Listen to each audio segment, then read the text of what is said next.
Peace. Today I wanted to deal with you about one of our lessons in 120, in particular the 38th degree in our 1 to 40s. And when I say 1 to 40s, I'm talking about one particular section of 120 lessons. So in our lessons, we have various different segments. The first segment or the first body of lessons that we learn is the 1 to 10s, which is 10 lessons, and it's called the student enrollment. That's one section.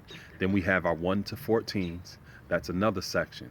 We have our 1 to 36, which is another section. So it's 14 lessons, it's 36 lessons. And then we have our 1 to 40s, which is 40 lessons that we also learn. So I'm talking about the 38th lesson in that particular segment of 120.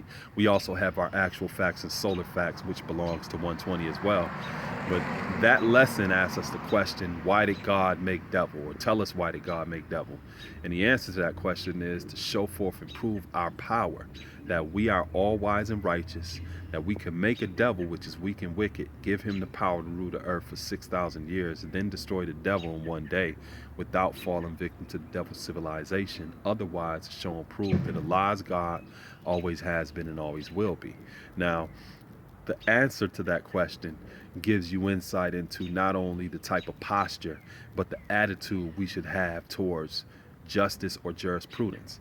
And what do I mean by that? I remember one time I got into a discussion with a brother online, and he was talking about how sometimes you just got to do what you got to do. And the discussion was based upon, if you were starving, would you steal some food in order to eat? And if you did steal some food, would that be considered unrighteous or devilishment, even though you were starving? And his response to that was, sometimes you just got to do what you got to do. So when I thought about it, I'm like, wow, that's evidence that he doesn't understand the 38th degree. Why did God make devil?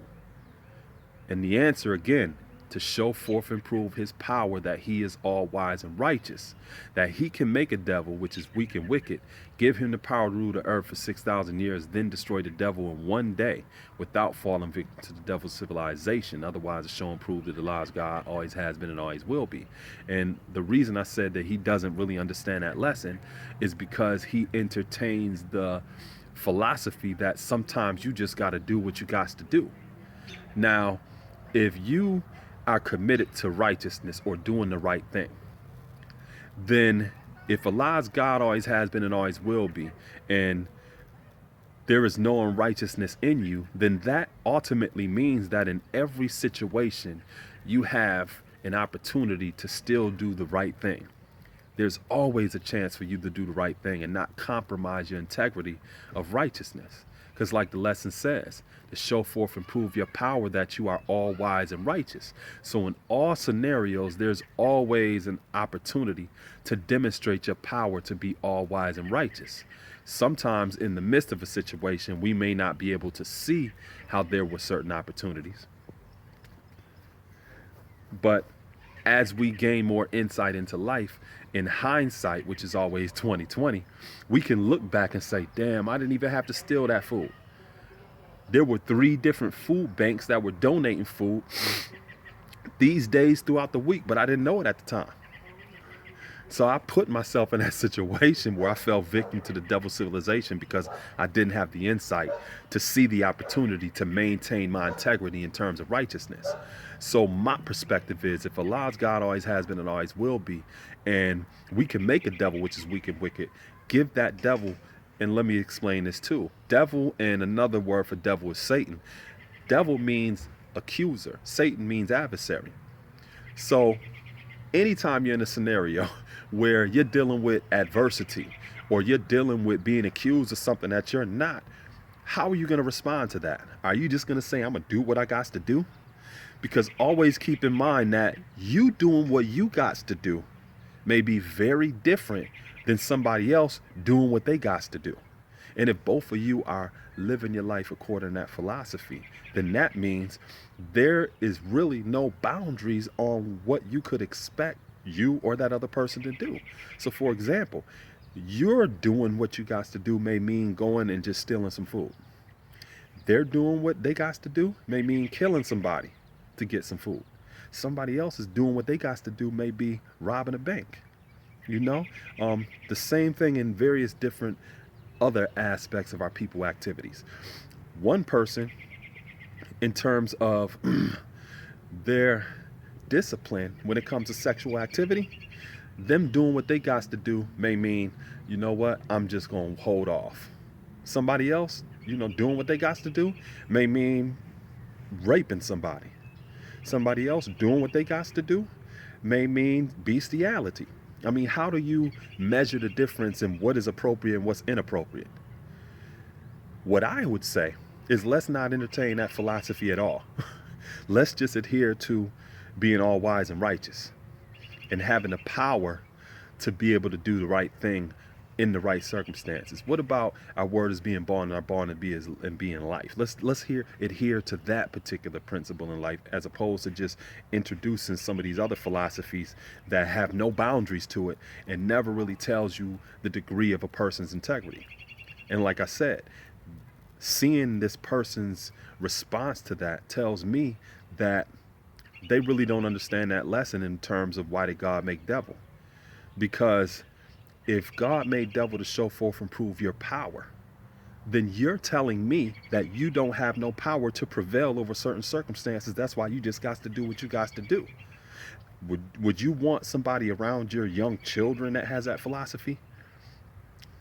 Because there's no telling what they would be willing to do, because in their mind, which you may not know, they're just gonna have to do what they got to do because they live by that code, which is not a code of ethics at all. So when you look at 38 or 8 plus 3, which is knowledge, or 11, you take it to the 11th degree in our supreme alphabet is king or kingdom. When you look at chronologically any society that had a king in terms of his kingdom and the way in which he governed with his authority, any king that governed his authority according to the philosophy that I'm just going to do what I got to do, there was a said birth record to it. This was never a king that was a man of the people. Never. Because there's no code of ethics in that philosophy. But when you take it to that knowledge degree in the 1 to 14s, or the 11th degree, because 3 and 8 is 11, you take it to the 11th degree in the 1 to 14s, have you not heard your word shall be bond regardless of whom or what?